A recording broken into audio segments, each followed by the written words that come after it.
Yeah, this guy's got a plow. He's the new neighbor who moved in.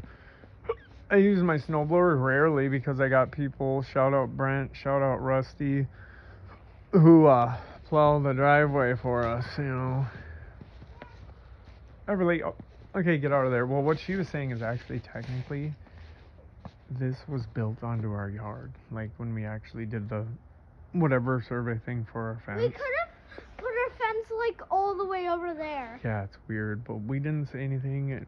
We don't know what to do about it, but whatever.